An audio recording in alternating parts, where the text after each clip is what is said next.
गडचिरोलीच्या आश्रमशाळेतील सर्पदंश प्रकरण सर्पदंशग्रस्त विद्यार्थिनींची प्रकृती जैसे थे आहे। साप चावल्याने एक विद्यार्थिनी व्हेंटिलेटरवर आहे तर एका विद्यार्थिनीला उपचारासाठी नागपूरला हलवण्यात आलाय। गडचिरोलीच्या धानोरा तालुक्यातील जपतलय आश्रमशाळेतील सर्पदंशग्रस्त विद्यार्थिनींच्या प्रकृतीबाबत एक महत्त्वाची अपडेट समोर येते आहे। इयत्ता 8वी मधील एक विद्यार्थिनी सध्या व्हेंटिलेटरवर असून तिच्या प्रकृतीमध्ये अद्याप कोणतीही विशेष सुधारणा किंवा बदल झाला नाहीये। दरम्यान दुसऱ्या एका विद्यार्थिनीला पुढील उपचारासाठी हेलिकॉप्टरने नागपूरला एअरलिफ्ट करण्यात आलेला आहे।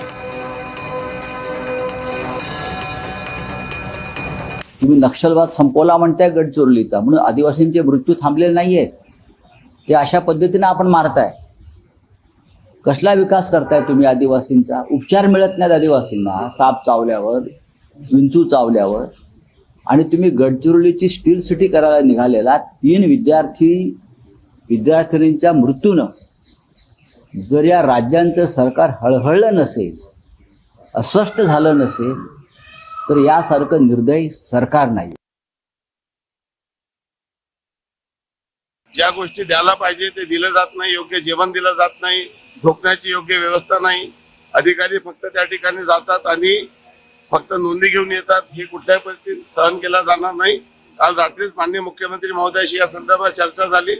लवकरच या संदर्भात 14 तारखेला मी बैठक ठेवलेली आहे आणि या संदर्भामध्ये मंत्री आदिवासी विकास यांच्याशी चर्चा करून अतिशय सक्तीने कारवाई करण्यात येईल आणि ज्या ज्या उपाययोजना केले नाही त्यावर योग्य कारवाई करण्याच्या सूचना दिलेल्या। टाइम बाउंड मॅनर मध्ये जर हे सर्व केलं गेलं नाही तर कठोर कारवाई करण्यात येईल आणि या प्रकरणी देखील पोलिसांना उचित कारवाई करण्याच्या सूचना दिल्या।